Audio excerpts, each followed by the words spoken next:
Hey, welcome back again, guys. We're going to take a look at Thunder in the East, Frank Chadwick's European Theater of Operations, Volume 1. The Second World War on the Russian Front, 41 to 44. It's a Victory Point Games game.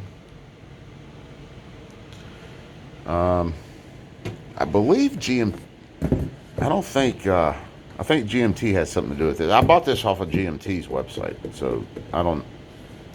It's an older game. Uh, I know. Well, I saw online where they're in the final stages, I think, of playtesting ETO Volume 2. Um, but I think GMT is going to produce that game. I don't know, but anyway, this is an older game. I kind of like the box artwork because it kind of reminds me of some old Soviet propaganda poster, you know, the flags in the background, the grim face on the soldier, the tanks firing, the soldiers going forward. That's some old Soviet propaganda. You have to admit, that old Soviet propaganda artwork was pretty nice. And the box is full of stuff. It's a big box. It's a long box. Let's see. Do I have anything close? Well, this is like a normal. Well, that's a compass. It don't matter. Here's your normal box game.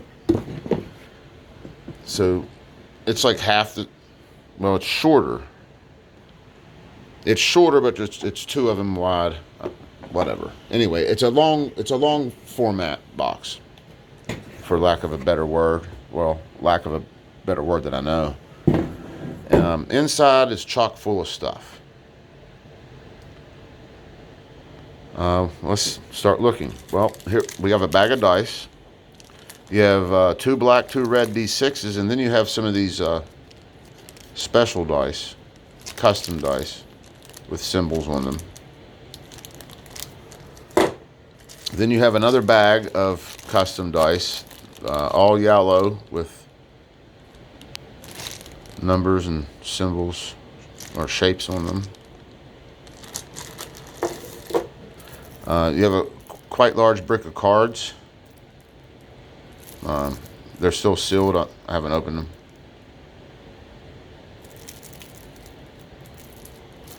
Big brick. You have a small bag of tuck boxes.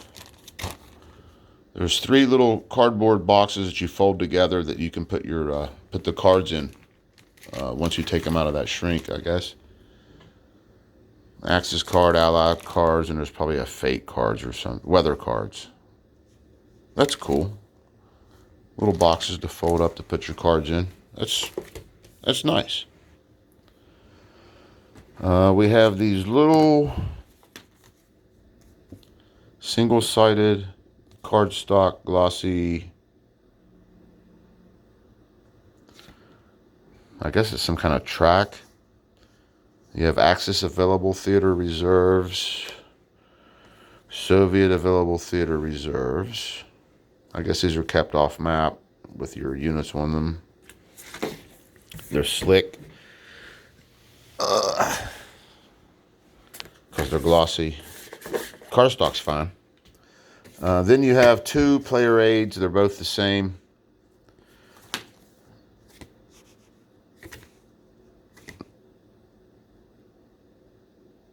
And they're both the same on each side.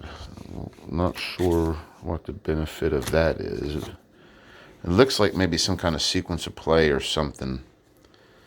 Don't know why that's separate like that. Then we have the casualty map. During your turn, place your opponent's eliminated units here on the casualty map. Then I guess you can do things with eliminated units. It's single-sided. Nice cardstock, glossy. Then we have the rule book. Very thick, very nice. That cover feels nice. Very nice. Ooh, nice and thick. That's what she said. But this is stiff. That's what she said. Cardstock cover. It's not stapled. I forget what you call this kind of binding. It's like glued in there together. It comes in at a whopping 88 pages.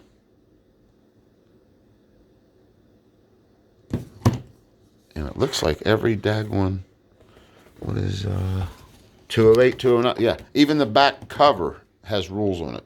209 is the last rule. Soviet fleet loss and repair. And it's a hefty rule book, my friends.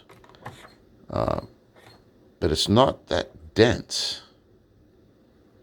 It's one column per page with plenty of illustrations on the sides, examples, explanations. The font's kind of small, but it's all on one page. Full color, nice rule book, glossy paper. You can't write on this with a pencil. If you wrote on it with a pen, it'd probably smear. But nice, thick, good rule book. We have a little stapled pamphlet of a reference book. It's glossy paper, thin. And I guess this is just explaining, looks like it's explaining counters and maybe some terrain things. It's the reference book for the rules. It's not bad. It's good to have around. Then we have a scenario book, another stapled little pamphlet type thing. Table of contents, setting up the game, how to win. Then we have 6 scenarios. Operation Barbarossa, Operation Typhoon, Case Blue, Operation Uranus, Operation Citadel, and Operation Bagration. And it also, I read this the other day, it also says you can link, like, you can play them all together as a grand campaign game. And then it gives some setup instructions, how to win, victory conditions. And then we go right into the scenarios. Operation Barbarossa goes over Soviet deployment, Axis deployment, campaign game economic map. That's very interesting. Then Operation Typhoon. And it's got the Soviet setup, the Axis setup, and an economic map setup, or whatever this is. So this is your book of scenarios.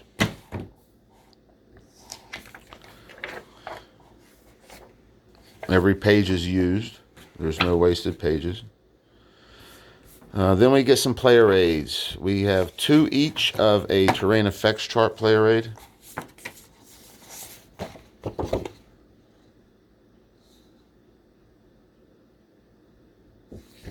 And on the back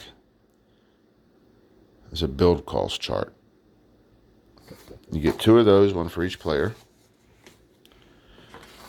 Looks like you get 2 CRTs with some explanations and extra rules for overruns and such. And on the back you have your air missions and dogfighting tables. Again, 2 copies, one for each player, on glossy, nice cardstock. Then we have 2 of these morale charts. And the interesting thing is, I don't know if you can tell on or by the video, but the bottom red is more orange than the top. See, this is redder than this. This is orange, this is red. Do you see the difference? But other than that, they're both the same, double-sided. This looks like your sequence of play right here. Very extensive and detailed. But there's one for each player. Then we get our single-sided player aids. These sit off on the side of the board. These look like some kind of... oh, this is a turn record track.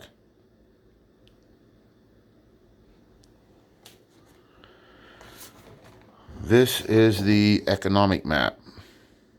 I guess this is that map they showed at the end of each scenario. I guess it's your setup of where your economic sources are. Then we get our final single-sided player aid is a air unit display map. Available aircraft, flown aircraft, and destroyed aircraft. Now we get to the counter sheets. Well, there's this little wee one here. This is thick cardstock. It's gray core, but it's thick. Some interesting design elements here for some of these counters. But that's a little tiny counter sheet. Then on each side of the box, let me take my glasses off so I can see. Then on each side of the box, there are 1, 2, 3, 4, 6 counter sheets.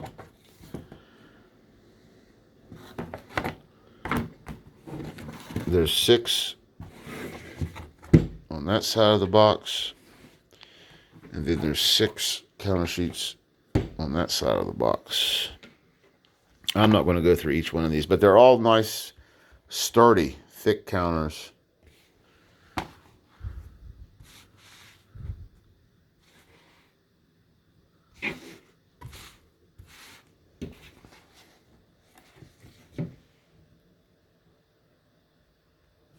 Full of all kinds of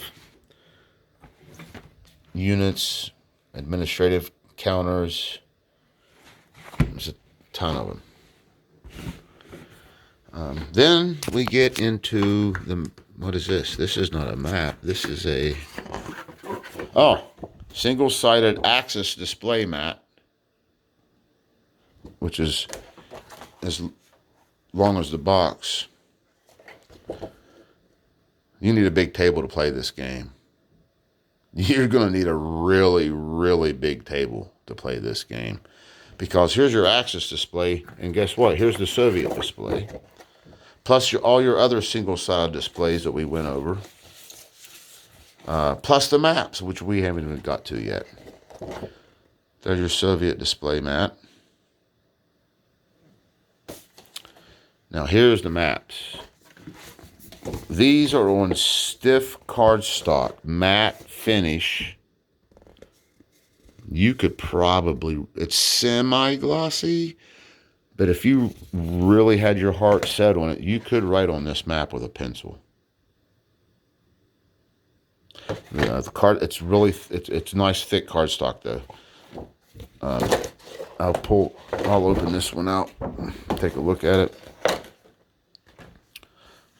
Speak of the devil. This looks like it's down near Ukraine. There's Crimea. Up here's Ukraine. Transylvania, Slovakia, occupied Yugoslavia. The map looks really nice.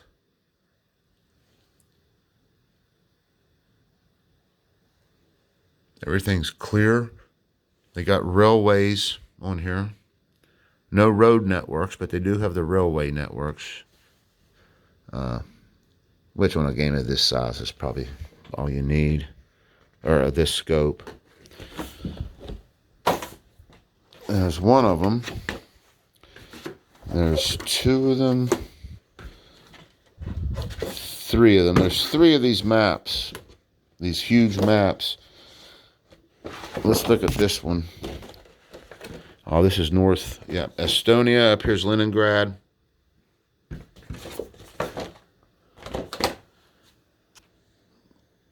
Man, there's no way I would have a big. This is crazy. This map. to set this whole game up, dude, you're going to need a 12-foot table. Well, maybe not 12 foot, but Jesus God, it's going to have to be a Bigfoot one. 8, 10. I'm not sure how the maps go together, but I imagine it's squarish. But in any event, that was a quick look at these maps. They're gorgeous. Good card stock. I'm actually surprised at how nice these components are. But like I said, I think I'm pretty sure I've seen online where they're doing they're almost done play testing the second volume in the European Theater of Operations games by Frank Chadwick. I can't say for sure because I don't know for sure, but I'd be willing to bet cash money that the next volume's going to be Western Europe. So, done in this grand, big style. Be interesting to check it out, I'm sure. So, hey, thanks for watching, guys. Have a good night.